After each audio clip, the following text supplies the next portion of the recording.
ये एग्जाम आपके 4 साल का जो बीटेक है, उसके पूरे कोर्स का एक सम अप एग्जाम है। मतलब चारों साल जो आपने पढ़ा है, उसी एग्जाम का पूरा क्रक्स आपसे पूछा जाएगा। अगर मान लो आपके गवर्नमेंट जॉब लग रहे हैं या पीएसयूज में जॉब लग रहे हैं, तो स्टार्टिंग सैलरी बहुत मैटर करती है with respect to age. Practice as many questions as possible. Hello बच्चों, वेलकम टू गेट वाला। तो बच्चों, आज हम एक बहुत ही इंपॉर्टेंट सा टॉपिक डिस्कस करने आए हैं कि अगर आप थर्ड ईयर के स्टूडेंट हैं या फिर आप कॉलेज गोइंग स्टूडेंट हैं and you are about to either if you have entered in third year और you are about to enter in third year next year. Since अभी ऑलरेडी नवंबर आ चुका है, तो ऑलमोस्ट 5-6 महीने तो निकल ही गए हैं इस सेशन के। तो अगर आप थर्ड ईयर में हो तो आपके लिए गेट की तैयारी अभी से शुरू कर देना। why it is important and how do you think it is going to help you all. So I'm sure guys, जो बच्चे कॉलेज में हैं अभी, आपके दिमाग में बहुत बड़ा सवाल ये आता है कि कब मुझे गेट की तैयारी शुरू करनी चाहिए। तो आज इसके बारे में हम डिस्कस करने जा रहे हैं। तो before we start the session guys, I would like to give you my introduction. My name is Vinod Kumar Datusaliya. I am design engineer. I was all India rank 1 in gate mechanical. I have also secured rank 4 in engineering services and rank 3 in ISRO. I have more than 10 years of industry experience जहाँ पे I am already working and I am also teaching the students. तो बच्चों, चलो आज discuss करते हैं इसके बारे में कि why it is important कि गेट जो है वो थर्ड ईयर में क्यों प्रिपेयर करना चाहिए। देखो बच्चों, अगर हम बात करें तो गेट एग्जाम जो है, that is graduate aptitude test for engineers, ये एग्जाम आपके 4 साल का जो बीटेक है उसके पूरे कोर्स का एक सम अप एग्जाम है। मतलब चारों साल जो आपने पढ़ा है, उसी एग्जाम का पूरा क्रक्स आपसे पूछा जाएगा। तो देखो, 4 साल का एग्जाम है, तो सबसे पहली चीज तो ये होती है कि भैया 4 साल के अगर कोर्स को हम कॉलेज में पढ़ रहे हैं, तो अगर हम मान लो कोचिंग करेंगे, गेट का एग्जाम लिखने जाएंगे, तो उसकी प्रिपरेशन अगर करेंगे, तो प्रिपरेशन करने के लिए हमें कितना टाइम लगेगा। ठीक है, तो उस प्रिपरेशन की अगर मैं बात करूं, तो प्रिपरेशन को स्टार्ट करने के लिए जनरली अगर आप स्टार्ट कभी भी कर सकते हो, बट मुझे लगता है कि सेकेंड ईयर या एंड या फिर थर्ड ईयर का starting is the best year, because रफली अराउंड 1.5 ईयर आपको टाइम लगता है प्रिपरेशन के लिए। ठीक है, 1.5 ईयर मैं क्यों बोल रहा हूं, बिकॉज 1 साल का तो हमारा कोर्स होता है जिसमें कि आप पूरा 1-to-1 आप सारे सब्जेक्ट जो 4 साल के हैं वो पढ़ते हो। तो रफली अराउंड 12 महीने आपको कोर्स खत्म करने में लगते हैं। अब कोर्स तो खत्म कर लिया and you want to secure very good rank, तो अगर आप रैंक अच्छा लाना चाहते हो तो आपको न्यूमेरिकल्स प्रैक्टिस करने होंगे, because that is what GATE is all about. ठीक है, तो गेट में न्यूमेरिकल्स पूछे जाते हैं, तो जिसके लिए आपको रफली यू नीड 3-4 मंथ्स जो कि प्रैक्टिस आपको अच्छी दे सके। तो उस केस में क्या होता है कि अगर मान लो आप अभी स्टार्ट करते हो, तो 1.5 ईयर के बाद में आप फुल्ली प्रिपेयर्ड होते हो एग्जाम देने के लिए। अब सिंस देखो, गेट जो होता है, गेट एक बहुत अच्छी चीज गेट आपको लेके आता है, दैट इज आप 4th ईयर में भी एग्जाम दे सकते हो और थर्ड ईयर में भी एग्जाम दे सकते हो। थर्ड ईयर में एग्जाम देने का सेंस ये होता है कि अगर आपने थर्ड ईयर में मान लो एग्जाम दिया, ये गेट जनरली आपको पता ही होगा कि फरवरी या जनवरी के लास्ट में या फरवरी के फर्स्ट वीक में होता है। तो फरवरी के फर्स्ट वीक में थर्ड ईयर में जब आप हो, तो आप एक कुछ अच्छा आपका अगर स्कोर आता है, तो उस स्कोर को आप बिल्डअप कर सकते हो 4th ईयर में, उसको और इंप्रूव कर सकते हो, ताकि जैसे ही आपका 4th ईयर खत्म हो, आप फिर आईआईटीज में एडमिशन ले लो या फिर पीएसयू में आप जा सकते हो। तो इसके लिए गेट एक बहुत अच्छा ऑप्शन देके आता है कि आप थर्ड ईयर और 4th ईयर दोनों में एग्जाम दे सकते हो। अगर आपको थर्ड ईयर या 4th ईयर, लेट्स से मैं बात करता हूं 4th ईयर में आपको एग्जाम देना है, तो अगर 4th ईयर में आपको एग्जाम देना है एंड 1.5 ईयर आपको एटलीस्ट प्रिपरेशन के लिए चाहिए, तो आइडियली कंसिडरिंग आप थर्ड ईयर के स्टार्टिंग में ही स्टार्ट कर देना चाहिए आपको एग्जाम देना, इनफैक्ट प्रिपरेशन करना। ठीक है, so that is why I am saying कि थर्ड ईयर के स्टार्टिंग में आपको करना चाहिए। जो बच्चे सेकेंड ईयर में हैं अभी, आप लोग भी प्रिपेयर कर सकते हो। आप लोग नेक्स्ट ईयर थर्ड ईयर के लिए भी प्रिपेयर कर सकते हो और 4th ईयर के लिए भी प्रिपेयर कर सकते हो। So guys, this is the best ideal time for those students who are in the second year और those who are going to come in the third year. अब अगर आप देखोगे तो ऑलरेडी अगर आप कॉलेज में हो, 2 साल हो गए हैं, तो रफली मोटा मोटी आधा कोर्स बेसिक वाला सब्जेक्ट जो है वो आपके कवर हो चुके होंगे। तो अगेन जब हम आपको पढ़ाएंगे, it will be very helpful for you कि वो जो आधा कोर्स हो चुका है वो ऑलरेडी आपको अच्छे से समझ में आएगा जब हम आपको कवर करवाएंगे। ये जो आप थर्ड ईयर में जो प्रिपरेशन कर रहे हो, तो आप इस माइंडसेट से प्रिपेयर कर रहे हो कि 4th ईयर में जब आप एग्जाम देने जाओगे, उस टाइम तक आपका कोर्स खत्म हो। लेकिन आप अगर ध्यान से देखो तो आपका कंपनीज प्लेसमेंट के लिए कब आती हैं? कंपनीज भी प्लेसमेंट के लिए तभी आती हैं जब आपका फोर्थ ईयर का सेकंड सेमेस्टर स्टार्ट होने वाला हो, या तो नवंबर से लेके दिसंबर, दिसंबर जनवरी, यही प्लेसमेंट सीजन होता है जब आपका गेट एग्जाम होगा। तो अगर उसी टाइम कंपनीज आपको लेने आ रही हैं तो क्या आपका सारे सब्जेक्ट प्रिपेयर नहीं होने चाहिए if you want to get a good package? तो अगर आपके सारे सब्जेक्ट अच्छे से प्रिपेयर होने चाहिए, then guys again you will see that you have to start early, and that is where starting of the third year is the best time. ठीक है, अगेन अगर मैं आपको बताऊं कि थर्ड ईयर में आपको क्यों स्टार्ट कर देना चाहिए, बहुत सारे बच्चे होते हैं, आप लोग क्या करते हो, फोर्थ ईयर जब आने वाला होता है, देखो आप लोग फर्स्ट ईयर में खूब मजे करते हो, आपको फर्स्ट ईयर में तो पता ही नहीं है कि चल क्या रहा है। ठीक है, सेकंड ईयर में जब आते हो तो आप अपने सिलेबस की तरफ देखते हो, इक्का दुक्का सब्जेक्ट ऐसा होता है जो आप पढ़ना शुरू करते हो, तो फर्स्ट ईयर सेकंड ईयर तो ऐसे ही निकल जाता है, पता ही नहीं चलता है। जब आप थर्ड ईयर में आते हो तो अब आपके पास में बहुत सारा सिलेबस है, बहुत सारे असाइनमेंट है, बहुत सारा आपको ट्रिप भी प्लान करना है, आपके एक्स्ट्रा करिकुलर एक्टिविटीज भी हो रही हैं कॉलेज में, सिंस आप थर्ड ईयर में हो तो ये बहुत सारी एक्टिविटीज में इन्वॉल्व रहते हो, तो वो टाइम आपका कंज्यूम होता है। ठीक है, तो पहले 3 साल तक आप अपने करियर पे फोकस कर ही नहीं पाते हो। जब आप फोर्थ ईयर में आते हो तब आपको लगता है यार अब तो मेरा कॉलेज खत्म हो जाएगा, तो अब मुझे नौकरी की तैयारी करनी चाहिए, और उस टाइम आप प्रिपरेशन का सोचते हो। तो अगर आप फोर्थ ईयर में आने के बाद अगर प्रिपेयर करने का सोचोगे तो आप 1 साल आपको प्रिपेयर करने में लगेगा, तो जब तक आप कॉलेज पास आउट होगे तब तक तो आप प्रिपेयर ही नहीं हो पाओगे। तो जो आप एग्जाम दोगे वो पास आउट होने के नेक्स्ट ईयर दोगे। अगर पास आउट होने के नेक्स्ट ईयर आप एग्जाम दोगे तो देखो आपका 1 साल या 2 साल वेस्ट हो जाएंगे। गाइस ये बहुत इंपॉर्टेंट साल होते हैं, ये बहुत इंपॉर्टेंट साल मैं बताऊंगा, क्योंकि इसमें होता क्या है, अगर मान लो आपके गवर्नमेंट जॉब लग रहे हैं या पीएसयूज में जॉब लग रहे हैं तो स्टार्टिंग सैलरी बहुत मैटर करती है विद रिस्पेक्ट टू एज। एक बंदा 25 साल में और एक बंदा 28 साल में अगर नौकरी लग रहा है, दोनों के बीच में 3 साल का डिफरेंस है। ये दोनों बंदे जब 60 साल में जब रिटायर होंगे, you will see that there will be remarkable difference in their salary. जिस बंदे ने 25 साल में जो जॉब कर रहा है, 25 साल से जॉब कर रहा है, और जो 28 साल से जॉब कर रहा है, इन्होंने पूरा जिंदगी में कितना अर्न किया होगा, तो 25 साल वाला का अर्निंग जो होगी वो इस 28 साल वाले से 20-25% मोर होगी। सिर्फ 3 साल के डिफरेंस पे 20% मोर होगी। ये समझो कि 28 साल से लेके 60 साल तक हर साल इस बंदे के अकाउंट में 20-30 हजार रुपए हर महीने एक्स्ट्रा आ रहे हैं। तो 25 साल में जो बंदा ज्वाइन कर लेता है उसके लिए बहुत बहुत बहुत बेनिफिशियल है, फाइनेंशियल बेनिफिशियल है, जो आपको अभी नहीं समझ में आएगा, बाद में फ्यूचर में समझ में आएगा।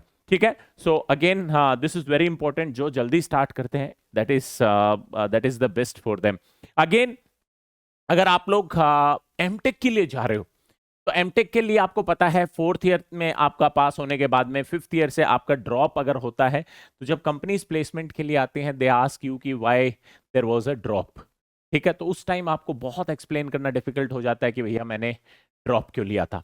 ठीक है, सो गाइस अगर आप चाहते हो कि जब प्लेसमेंट में आप बैठो तो कंपनी आपको पूछे तो आपके पास में आपको कोई एक्सप्लेनेशन ना देना पड़े, तो उसके लिए बेटर रहता है कि फोर्थ ईयर में जैसे ही गए हो गेट में एक अच्छी रैंक आ जाए, ताकि जैसे ही पास आउट हूं वैसे ही मैं नेक्स्ट एमटेक के लिए चला जाऊं। तो जो बच्चे एमटेक टारगेट कर रहे हैं, आपको आपके लिए भी ये बेस्ट अपॉर्चुनिटी है कि आप थर्ड ईयर के स्टार्टिंग से ही प्रिपरेशन करना शुरू कर दो। ठीक है, अगेन आप जैसा मैंने कहा कि थर्ड ईयर में आते ही आपको थर्ड ईयर में प्रिपरेशन अगर स्टार्ट कर दोगे तो फोर्थ ईयर के बाद में आपके पास में कहीं ना कहीं सर्टेनिटी रहेगी फ्यूचर की। बहुत बड़ी प्रॉब्लम हो जाती है अगर फोर्थ ईयर में आप आ गए और आपके पास में, या फोर्थ ईयर पास आउट हो गए और आपके पास में जॉब नहीं है या फ्यूचर सिक्योरिटी नहीं है। इस केस में आप में से बहुत सारे 90% ऑफ द स्टूडेंट जो इंडिया में रहते हैं, फाइनेंशियली बैकग्राउंड अच्छा नहीं होता है, तो घर वाले बोलते हैं भैया अब और पैसे नहीं है, 4 साल तेरी डिग्री में मैंने बहुत खर्च कर दिए, ठीक है अब तू अपना देख ले। उस टाइम आप 1 साल सस्टेन करना बहुत डिफिकल्ट हो जाता है। जो बंदा टैलेंटेड है, जो कैपेबल है, जो बंदा गेट की अच्छी रैंक निकाल सकता था, वो बंदा किसी न किसी एरू गैरू कॉलेज में जाके एडमिशन ले लेता है और फिर जिंदगी भर घिसते रहता है, जस्ट बिकॉज आपको 1 साल का बफर नहीं मिला था।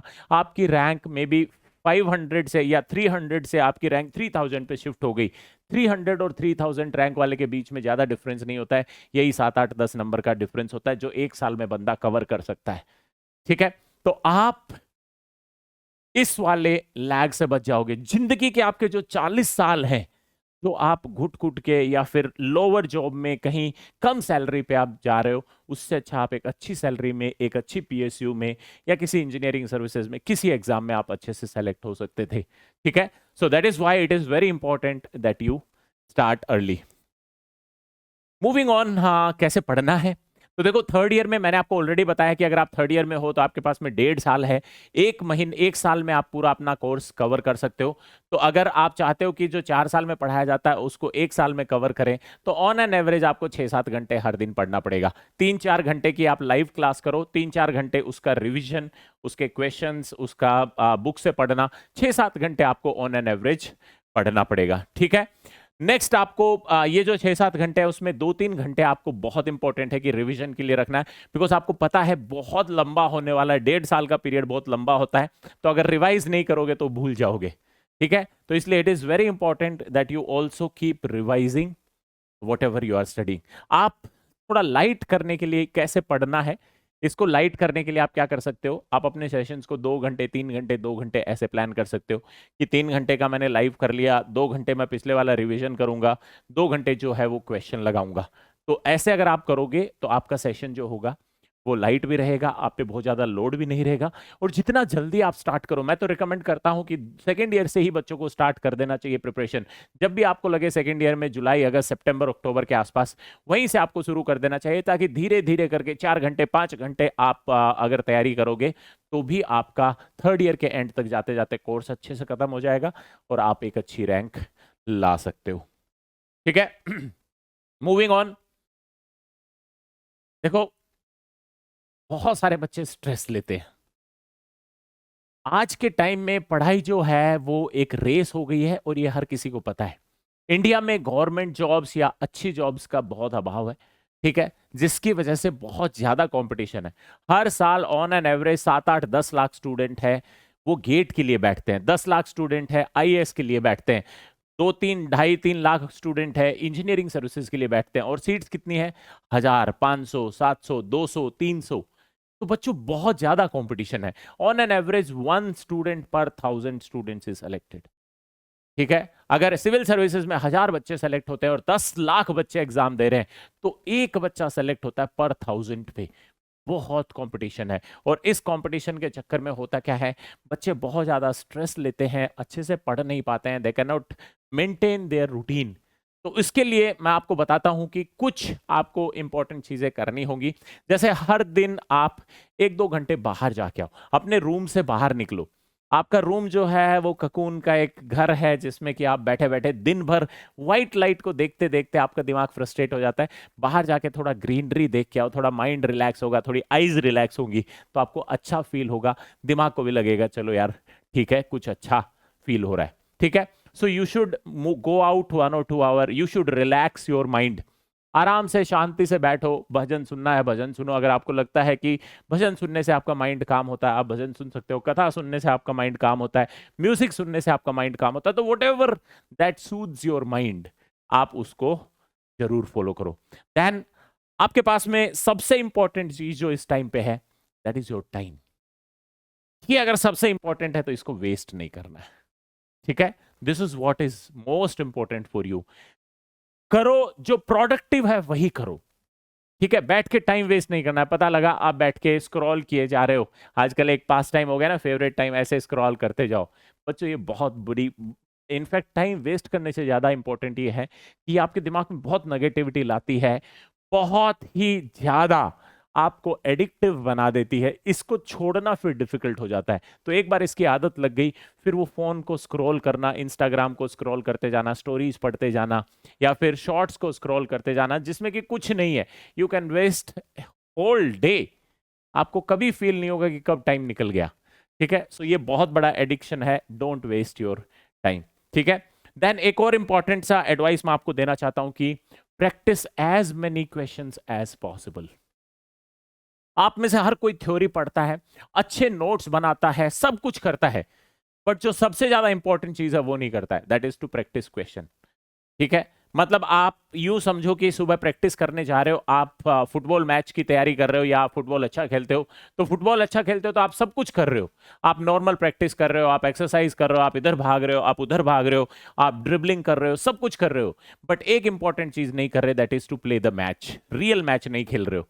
अगर वो रियल मैच नहीं खेलोगे तो इस प्रैक्टिस का कोई फायदा नहीं है। ठीक है, तो क्वेश्चन अगर प्रैक्टिस नहीं करोगे तो थ्योरी पढ़ने का, पूरा तिगड़म पिगड़म बैठाने का, रिवीजन करने का कोई फायदा नहीं है। ठीक है, so it is very important that you practice questions as much as possible. Okay, and in the last I would like to give you one advice जो मुझे लगता है everybody should do in their life, that is before you sleep 10 minute के लिए आप सोचो कि आपने दिन में क्या प्रोडक्टिव किया। क्या आपका जो टारगेट है वो टारगेट में आज का दिन कुछ कंस्ट्रक्टिव था या नहीं था। आपका टारगेट है गेट में अच्छी रैंक लेके आना, सिंगल डिजिट रैंक लेके आना, तो आज आपने डिसाइड किया था कि आज भैया ये लेक्चर करूंगा, इसके क्वेश्चन करूंगा, इतना रिवीजन करूंगा। क्या आपने रिवाइज किया? नहीं किया तो क्यों नहीं किया? What are the loopholes जिसको आपको भरना है, जिनको आपको खत्म करना है, जिससे कि आपका सारा जो भी रिवीजन है एज पर योर प्लानिंग चले। ठीक है, तो ये बहुत इंपॉर्टेंट है। ये नॉट ओनली फॉर स्टूडेंट्स, ये हर किसी के लिए इंपॉर्टेंट है। जो बंदा जिंदगी जी रहा है उसको अपनी जिंदगी के 10 मिनट रात सोने से पहले ये जरूर सोचना चाहिए कि आज मैंने क्या अच्छा किया, क्या ये मेरी लाइफ के गोल के अकॉर्डिंग है। मैं चाहता हूं कि मैं सोसाइटी को कुछ कंट्रीब्यूट करूं, तो आज के 10 मिनट में, आज के दिन में क्या मैंने ऐसा कुछ किया जो लाइफ को कंट्रीब्यूट करता है या सोसाइटी को कंट्रीब्यूट करता है? क्या मैंने कोई ऐसा स्टेप लिया जो आगे जाके मुझे उस बिगर ड्रीम के पास में लेके जाएगा? So this is very important, क्योंकि जब ये करोगे ना तो आपको पता चलेगा कि आप दिन वेस्ट कर रहे हो। You are totally wasting your time. आप कहीं भी क्लोज नहीं जा रहे। आपको डिसाइड करना, आपको रिवाइज करना था, आपने नहीं किया। आपको 50 क्वेश्चन ट्राई करने थे, आपने नहीं किए। आज आपको एक टेस्ट सीरीज का पेपर देना था, प्लान्ड था कि आज मैं टेस्ट सीरीज का पेपर दूंगा, बट आपने नहीं दिया। तो ये सारे फुटबॉल्स आपको बताएंगे कि यार आप कहां पे लैग करते हो। Okay, so it is very important guys. ये छोटी छोटी टिप्स हैं जो मैंने आपको दी है। तो with this I would like to end this session and I am sure आपको थोड़ा हेल्प मिला होगा ये जानने में कि how you have to study and how you have to plan your time. Okay, जो भी स्टूडेंट सेकेंड ईयर में है या जो भी स्टूडेंट अभी थर्ड ईयर में एंटर करने वाले हैं, guys this is the right time to start your preparation. I would recommend कि आप जितना जल्दी हो सके किसी भी बैच को ज्वाइन करो या फिर wherever you want to start it, you can start your preparation. Okay, in case अगर आपको कोई भी दिक्कत होती है, you can connect with us on the Telegram. We will be more than happy to help you all. Okay, thank you.